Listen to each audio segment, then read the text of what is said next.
नमस्कार दोस्तों, स्वागत है आपका नॉलेज गेन में। मेरा नाम है गोविंद, आप देख रहे हैं मेरे साथ में डेली करंट अफेयर्स प्रोग्राम। और इस प्रोग्राम में हम आप को लेके आए हैं दिनांक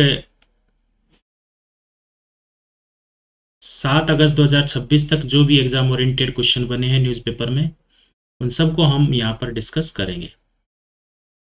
तो वो आ रहे आज फ्राइडे, दिनांक है 7 अगस्त 2026। और देखते हैं पहला क्वेश्चन क्या है। तो पहला क्वेश्चन हमारा अंतर्राष्ट्रीय संबंध एवं शिक्षा से है, जो कि कल भी रहा था न्यूज़ में। तो क्या है कि हाल ही में भारत की ब्रिक्स अध्यक्षता 2026 के अंतर्गत आयोजित ब्रिक्स एजुकेशन ऑफिशियल मीटिंग का मुख्य उद्देश्य क्या था। हाल ही में जो मीटिंग चल रही है 5 से लेकर 7 अगस्त के बीच में ब्रिक्स देशों की, तो उसका मुख्य उद्देश्य क्या है। उसका मुख्य उद्देश्य है शिक्षा, कौशल विकास, अनुसंधान एवं मंत्री स्तरीय घोषणा के मसौदे का अंतिम रूप देना। तो क्या है, इसको डिटेल में थोड़ा देखते हैं। भारत की ब्रिक्स चेयरशिप 2026 के अंतर्गत भुवनेश्वर ओडिशा में ब्रिक्स देश सदस्य देशों के वरिष्ठ अधिकारियों की बैठक आयोजित की गई।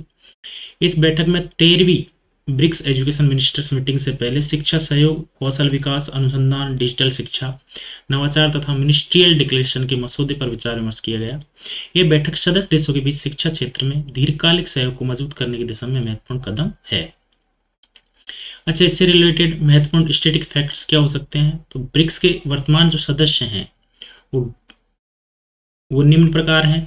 ब्राजील है, रशिया है, इंडिया है, चाइना है, साउथ अफ्रीका है। फिर इजिप्ट है, इथोपिया है, ईरान है, इंडोनेशिया है, सऊदी अरेबिया है एंड यूनाइटेड अरब अमीरात है। वर्तमान में ये भारत में 11 देश शामिल है। इसमें ब्रिक्स में 11 देश शामिल है। भारत 2026 में ब्रिक्स की अध्यक्षता कर रहा है और भारत है जो इसका संस्थापक सदस्य भी है। भारत की ब्रिक्स अध्यक्षता का विषय थीम है build for resilience, innovation, corporation and sustainability. Build for resilience, innovation, corporation and sustainability. New development bank NBT की स्थापना 2014 में हुई थी। इसका मुख्यालय शंघाई चीन में है, जो कि किसका बैंक है, ब्रिक्स का बैंक है। ब्रिक्स का पहला शिखर सम्मेलन 2009 में येकटेनबर्ग रूस में आयोजित हुआ था। साउथ अफ्रीका वर्ष 2010 में ब्रिक्स समूह में शामिल हुआ था, जिसके बाद इसका नाम ब्रिक्स हो गया था। पहला ब्रिक था, फिर ब्रिक्स हो गया था। ब्रिक्स शिक्षा सहयोग के प्रमुख क्षेत्र हैं उच्च शिक्षा, डिजिटल शिक्षा, अनुसंधान, स्टार्टअप, नवाचार व कौशल विकास। इसका प्रमुख क्षेत्र है। भुवनेश्वर ओडिशा की राजधानी है और पूरी भारत का एक प्रमुख शिक्षा व अनुसंधान केंद्र माना जाता है। इसलिए भुवनेश्वर में जो ब्रिक्स देशों की वो मीटिंग हुई है शिक्षा से संबंधित, वो भुवनेश्वर ओडिशा में हुई है। चलिए क्वेश्चन नंबर अगला देखते हैं। क्वेश्चन नंबर 2 क्या है। क्वेश्चन नंबर 2 है हमारा अर्थव्यवस्था एवं अनुसंधान से रिलेटेड। तो क्या है, हाल ही में जारी राष्ट्रीय अनुसंधान विकास वे के आंकड़ों के अनुसार भारत में वर्ष 2023-24 के दौरान कुल R&D वे में निजी उद्योग, प्राइवेट इंडस्ट्रीज का योगदान लगभग कितना रहा है। तो इसका रहा है 51.8%। किसमें, राष्ट्रीय अनुसंधान एवं विकास वे के आंकड़ों के अनुसार। तो निजी जो उद्योग हैं, प्राइवेट इंडस्ट्रीज, उनका योगदान 51.8% रहा है। तो देखते हैं इसको पूरा क्या है कि हाल ही में जो राष्ट्रीय R&D रिसर्च एंड डेवलपमेंट वे के आंकड़ों के अनुसार देखें तो वर्ष 2023-24 में पहली बार भारत के कुल अनुसंधान विकास वे में निजी उद्योग का योगदान 51.8 रहा है। इससे स्पष्ट होता है कि भारत में अनुसंधान गतिविधियों में निजी क्षेत्र में जो भागीदारी बढ़ रही है वो ज्यादा है। परिवहन क्षेत्र ने R&D निवेश में फार्मास्यूटिकल्स और IT क्षेत्र को पीछे छोड़ दिया है। ट्रांसपोर्ट में सबसे ज्यादा निवेश हुआ है। तो क्या है R&D रिसर्च एंड डेवलपमेंट का उद्देश्य नई तकनीकों, उत्पादों और वैज्ञानिक नवाचारों का विकास करना है। भारत का कुल R&D व्यय लगभग 0.84% GDP के बराबर है। दक्षिण और कोरिया विश्व में R&D पर सबसे अधिक व्यय करने वाला देशों में है।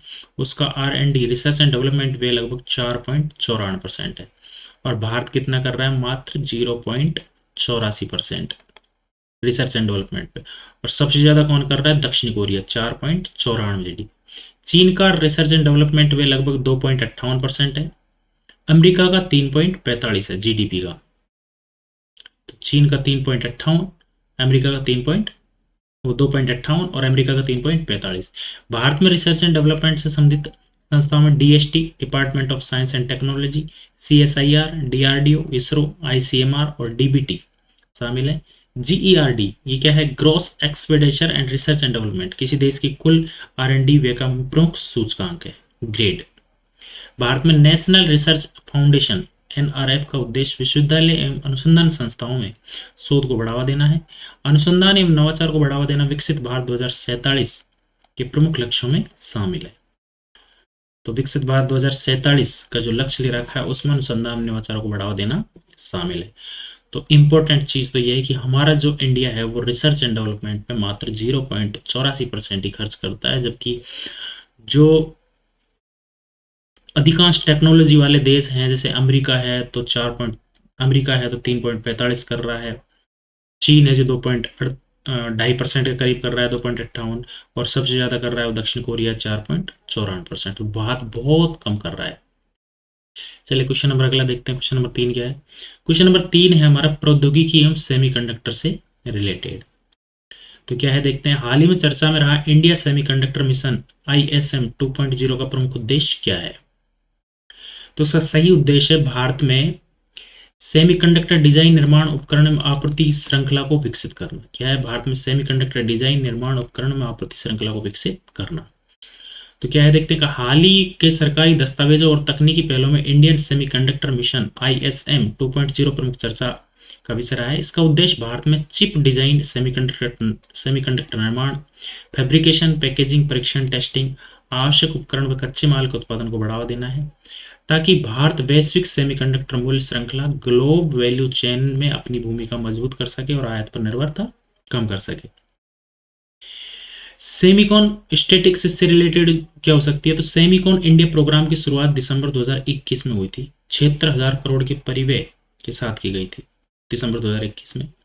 India semiconductor mission ISM electronics एवं सूचना प्रौद्योगिकी मंत्रालय MEIT के अंतर्गत कार्य करता है। ISM 2.0 में सेमीकंडक्टर उपकरण, इक्विपमेंट्स, सामग्री, मटेरियल, अनुसंधान, प्रशिक्षण और स्वदेशी बौद्धिक क्षमता पर विशेष बल दिया गया है। जून 2026 तक 1.64 लाख करोड़ से अधिक के 12 सेमीकंडक्टर परियोजनाओं की स्वीकृति दी जा चुकी है। इनमें फर्स्ट सेमीकंडक्टर फैब और दूसरा कंपाउंड सेमीकंडक्टर फैब्स तथा 9 पैकेजिंग यूनिट शामिल है। Design linked incentives DLI schemes के अंतर्गत मार्च 2026 तक 24 कंपनियों को वित्तीय सहायता तथा 105 आवेदकों को EDA टूल्स का समर्थन दिया गया है। सेमीकंडक्टर का उपयोग artificial intelligence, AI, 5G, internet और थिंग्स तथा रक्षा, ऑटोमोबाइल, शिक्षा उपकरण व उपभोक्ता इलेक्ट्रॉनिक्स के रूप में व्यापक होता है। अच्छा, सेमीकंडक्टर होता क्या है? इतनी सारी अपन ने इसमें चीजें पढ़ ली। तो सेमीकंडक्टर वो चीज होती है जो कि विद्युत के लिए तटस्थ होती है। ऐसा पदार्थ, ऐसा इक्विपमेंट जिसमें एनर्जी भी रहती है, विद्युत भी रहती है, इलेक्ट्रिसिटी भी रहती है, लेकिन उसको फील नहीं कर पाते अपन, महसूस नहीं करते, अपन को लगती नहीं है। जैसे मोबाइल की बैटरी, तो उसमें इलेक्ट्रिसिटी भी है लेकिन वो अपन को फील नहीं होती है। तो ऐसे जो उपकरण है, ऐसे जो पदार्थ होते हैं वो सेमीकंडक्टर होते हैं और सेमीकंडक्टर से बनती है। सिलिकॉन है, सिलिकॉन से ये सेमीकंडक्टर में आता है। चलिए क्वेश्चन नंबर अगला देखते हैं। क्वेश्चन नंबर 4 क्या है? क्वेश्चन नंबर 4 है पर्यावरण एवं जैव विविधता से रिलेटेड है कि हाल ही में चर्चा में रहे global tiger recovery programme GTRP का मुख्य उद्देश्य क्या है? तो इसका सही उद्देश्य है बाघों के आवास, हैबिटेट का संरक्षण एवं उनकी संख्या में वृद्धि करना। देखते हैं खबर क्या है। हाल ही में जो बाघ संरक्षण से जुड़े वैश्विक प्रयास और संरक्षण कार्यक्रमों की समीक्षा के दौरान global tiger recovery programme GTRP चर्चा में रहा है।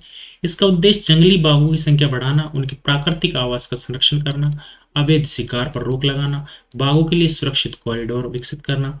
भारत विश्व की सबसे बड़ी जंगली बाघ आबादी वाला देश होने के कारण इस कार्यक्रम में महत्वपूर्ण भूमिका निभाता है।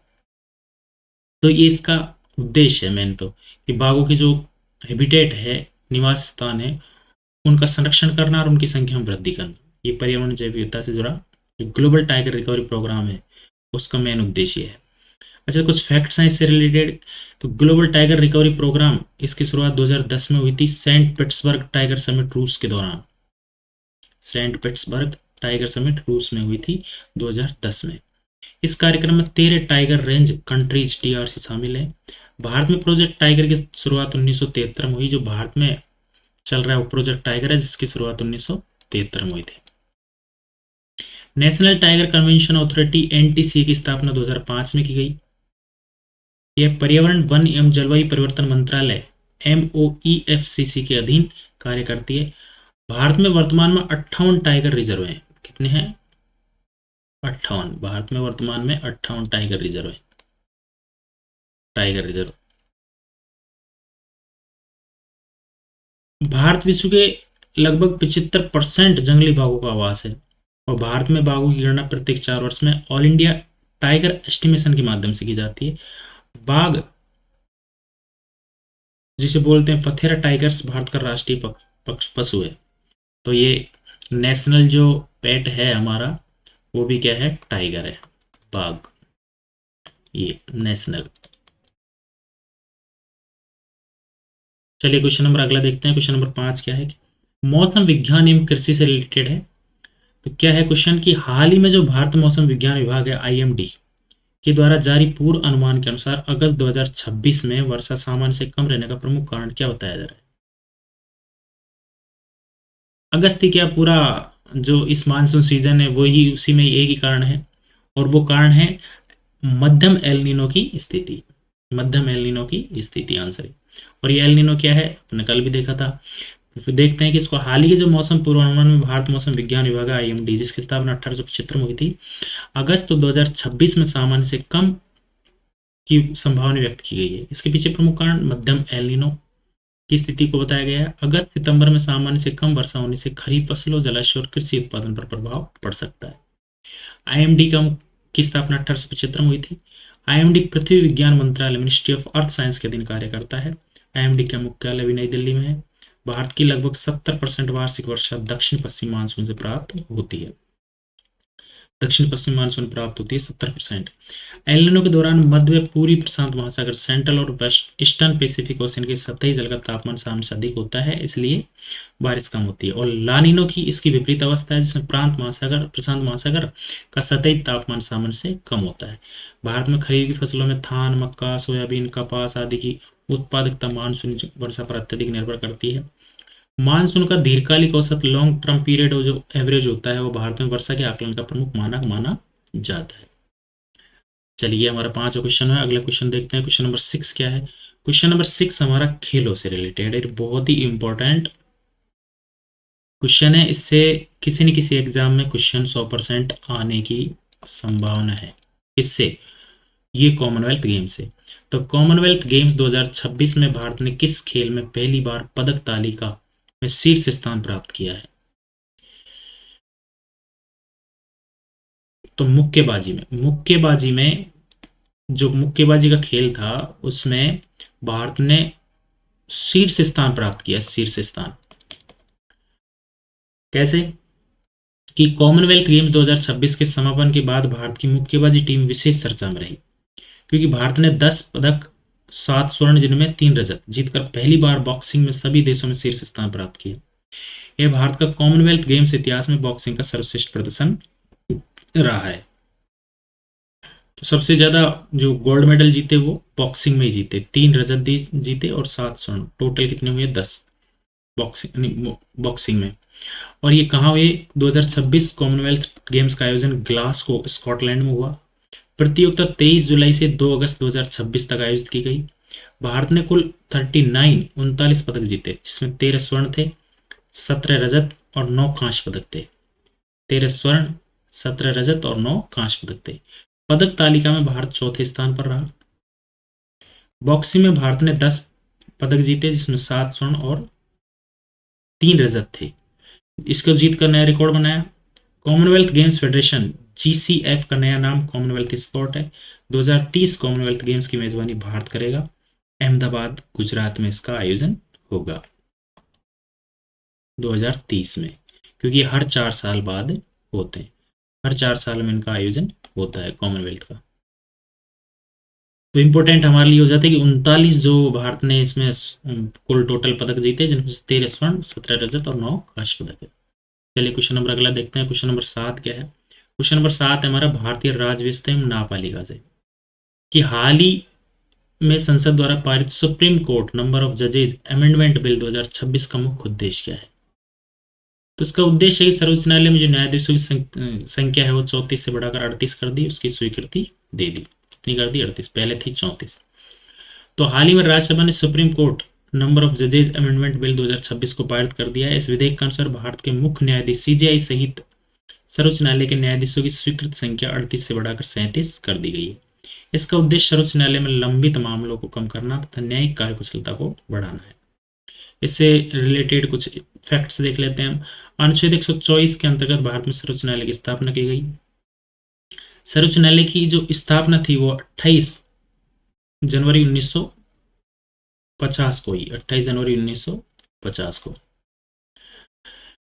सर्वोच्च न्यायालय का मुख्यालय नई दिल्ली में स्थित है। भारत के मुख्य न्यायाधीश चीफ जस्टिस ऑफ इंडिया की नियुक्ति राष्ट्रपति के द्वारा की जाती है। सर्वोच्च न्यायालय के न्यायाधीशों की सेवानिवृत्ति आयु 65 वर्ष होती है और न्यायाधीशों की संख्या पार्लियामेंट द्वारा कानून बनाकर बढ़ाई या घटाई जा सकती है, जो अभी बढ़ाई गई है 34 38। सर्वोच्च न्यायालय कोर्ट ऑफ रिकॉर्ड अनुच्छेद 129 है, जो कि अभिलेख न्यायालय कहलाता है, जिसके इसका मतलब होता है कि इसके जो भी निर्णय है वो सभी भारत के सभी न्यायालयों में एक प्रूफ के लिए या एक एविडेंस के रूप में भी काम करेंगे, नियम के रूप में, कानून के रूप में काम करेंगे। सर्वोच्च न्यायालय को मौलिक अधिकारों के संरक्षण के लिए अनुच्छेद 32 के अंतर्गत रिट जारी करने की शक्ति भी प्राप्त है। तो ये हमारा मोस्ट इंपॉर्टेंट क्वेश्चन था आज के न्यूज़पेपर में पॉलिटी से। चलिए क्वेश्चन नंबर 8 देखते हैं। क्वेश्चन नंबर 8 है हमारा भूगोल एवं पर्यावरण से रिलेटेड। वो क्या है कि हाल ही में गंगोत्री हिमनद के निकट वैज्ञानिकों द्वारा रडार सेंसर स्थापित करने का मुख्य उद्देश्य क्या था? जो गंगोत्री हिमनद है उसके पास में वैज्ञानिकों द्वारा रडार लगाया गया है। तो क्यों लगाया गया है कि हिमनद के जो पिघलने तथा भागीरथी नदी के जल स्तर व प्रभाव की वास्तविक निगरानी करना, जो वास्तविक समय उसकी निगरानी करना। क्या है इसका पूरा मामला देखते हैं कि हाल ही में जो वैज्ञानिकों ने गंगोत्री हिमनद के मुख के पास रडार सेंसर स्थापित किया है, इसका उद्देश्य भागीरथी नदी के जल स्तर और प्रवाह वेग फेलो वेलोसिटी की लगातार निगरानी करना तथा जलवायु परिवर्तन के कारण हिमनद में हो रहे परिवर्तनों को वास्तविक समय में अध्ययन करना है। इससे बाढ़ की पूर्व चेतावनी, अर्ली वार्निंग और हिमालय क्षेत्रों में आपदा प्रबंधन को बेहतर बनाने में सहायता मिलेगी। कितनी बर्फ पिघलती है, कितनी नहीं पिघलती। अच्छा, गंगोत्री हिमनद कहाँ है? ये उत्तराखंड के उत्तरकाशी जिले में है गंगोत्री। ये भागीरथी नदी का प्रमुख उद्गम स्थल है। हिमनद का जो मुख है वो गोमुख कहलाता है। भागीरथी और अलकनंदा नदियों का संगम देवप्रयाग होता है, जहां से नदी का नाम गंगा हो जाता है। गंगोत्री हिमनद की लगभग लंबाई 30 किलोमीटर है। यह भारत के प्रमुख हिमनदों में से एक है। हिमालय को थर्ड पोल, तीसरा ध्रुव भी कहा जाता है, क्योंकि यहाँ ध्रुवीय क्षेत्रों के बाद सबसे अधिक हिम पाई जाती है। जलवायु परिवर्तन के कारण हिमालयी हिमनदों के सिकुड़ने के बाद भूस्खलन, ग्लोफ ग्लेशियर लेक आउटबर्स्ट फ्लड तक दीर्घकालिक जल संकट का खतरा बढ़ रहा है। जलवायु परिवर्तन हो रहा है, क्लाइमेट चेंज, तो हिमनद पिघल रहे हैं, तो भूस्खलन होएगा, बाढ़ वगैरह, फ्लड वगैरह, इनका खतरा बढ़ रहा है। तो सबसे इंपॉर्टेंट चीज हमारी जो गंगा नदी है, वो गंगा नदी का जो उद्गम है वो कहाँ है? वो गंगोत्री हिमनद से होता है, उत्तरकाशी जिले में, जो उत्तराखंड में। भागीरथी नदी जिसके प्रमुख उद्गम है, और भागीरथी और अलकनंदा का जो संगम है वो देवप्रयाग होता है, वहां से ये नदी का नाम गंगा पड़ जाता है। जो इस हिमनद का मुख है गोमुख कहलाता है। चलिए क्वेश्चन नंबर 9 देखते हैं। क्वेश्चन नंबर 9 क्या है हमारा? क्वेश्चन नंबर 9 है हमारा अर्थव्यवस्था में बैंकिंग से संबंधित। देखते हैं क्या है कि हाल ही में जो भारतीय रिजर्व बैंक आरबीआई की मौद्रिक नीति समिति एमपीसी ने निम्नलिखित में से कौन सा निर्णय लिया है?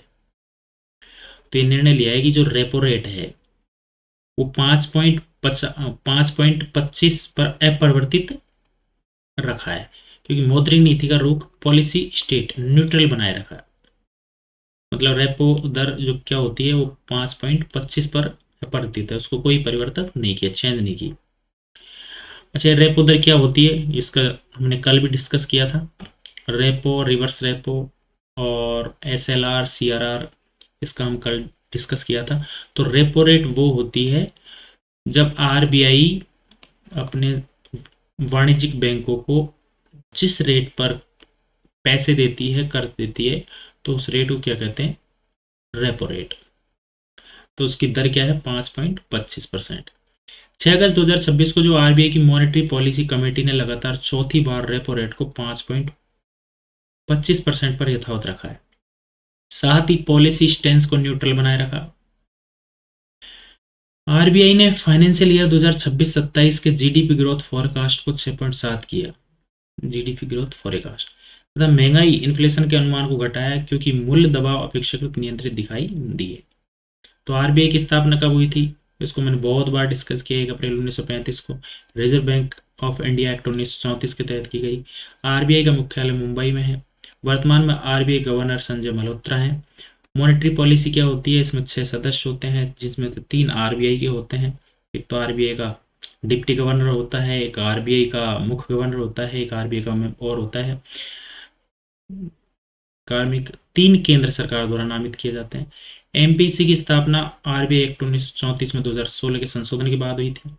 रेपो रेट वह दर है जिस पर आरबीआई वाणिज्यिक बैंकों को अल्पकालिक ऋण देता है। और इसके अलावा रिवर्स रेपो रेट भी हमने पढ़ा था, जिसमें वह दर जिस पर आरबीआई बैंकों से अल्पकाल के लिए धन उधार लेता है। और न्यूट्रल पॉलिसी स्टेंस का क्या अर्थ क्या है कि आरबीआई भविष्य में उपलब्ध आर्थिक आंकड़ों के आधार पर दर बढ़ा भी सकता है या घटा भी सकता है। वह पहले से ही किसी एक दिशा के लिए प्रतिबद्ध नहीं है। ये न्यूट्रल पॉलिसी स्टेंस है, उसको भी स्थिर बनाए रखा है। चलिए क्वेश्चन नंबर लास्ट देखते हैं। हमारा 10वां क्वेश्चन क्या है? क्वेश्चन नंबर 10 है हमारा आधुनिक विश्व इतिहास से संबंधित। तो क्या है? 6 अगस्त 1945 को संयुक्त राज्य अमेरिका यूएसए ने जापान के किस शहर पर पहला परमाणु बम गिराया था? कल जो 6 अगस्त था, तो 6 अगस्त 1945 को संयुक्त राज्य अमेरिका ने यूएसए ने जापान के एक शहर था यूएसए पर, वहां पर बम गिराया था। और वो जगह का नाम था हिरोशिमा। तो 6 अगस्त 1945 को द्वितीय विश्व युद्ध के दौरान अमेरिका ने जापान के हिरोशिमा शहर पर लिटिल बॉय नामक परमाणु बम गिराया, जिसके 3 दिन बाद 9 अगस्त 1945 को नागासाकी पर फैटमैन नामक परमाणु बम गिराया।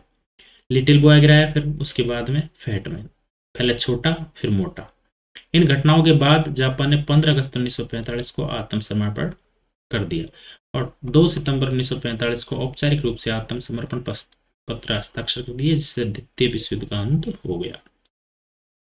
अन्यथा अमेरिका को मतलब लपेटने वाला था ये।